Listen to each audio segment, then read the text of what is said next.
తెలంగాణ ప్రజలకు ఏమైంది? ఏం ఆలోచిస్తున్నారు? అసలు మీ జీవిత గమ్యం ఎలాగవుతుంది?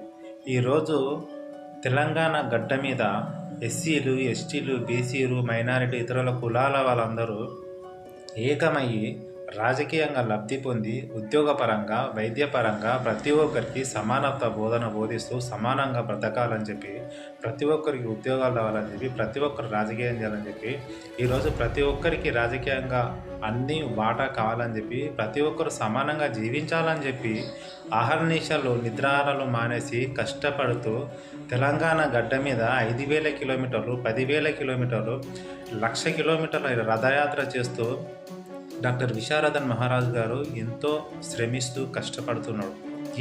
ఏం చెప్తుండ ఆయన?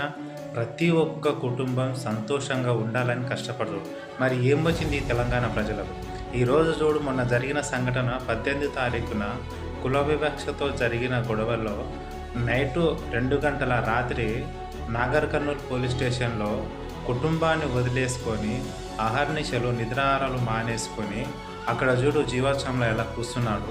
ఎవరి కోసం అంత తాపత్రయపడుతున్నాడు? నా జాతి ప్రజలు ఈ వ్యవస్థ మీద ప్రతి ఒక్కరు మానవత దృక్పథంతో బతకాలని ప్రతి ఒక్కరి కోసం కష్టపడుతున్నాడు. కొద్దిగా ఆలోచించండి. డాక్టర్ విశారదన్ మహారాజు గారి ఆలోచన మేరకు అందరం అడుగులేస్తూ అతను కాపాడుకొని మన రాజ్యాన్ని స్థాపించుకొని కుల, మత, ప్రాంతం, భేదం ఎలాంటివి లేకుండా ప్రతి ఒక్కరు సమానత్వంగా జీవించాలని చెప్పి అతను ఒక లక్ష్యం. మరి అలాంటి మంచి వ్యక్తికి మనం సపోర్ట్ చేయాలా వద్దా? సపోర్ట్ చేయాలా కదా? మంచిగా బతకాలని లేదా? ఎవరికి చెడుగా బతకాలని ఉందా? ఈరోజు రాజకీయంగా చూసుకుంటే ఎంతోమంది హామీలు ఇస్తున్నారు, పక్కదోవ చూపిస్తున్నారు. ఉద్యోగాలు లేవు, బిజినెస్లు లేవు, ఎవరికి ఎలాంటి సదుపాయాలు లేవు.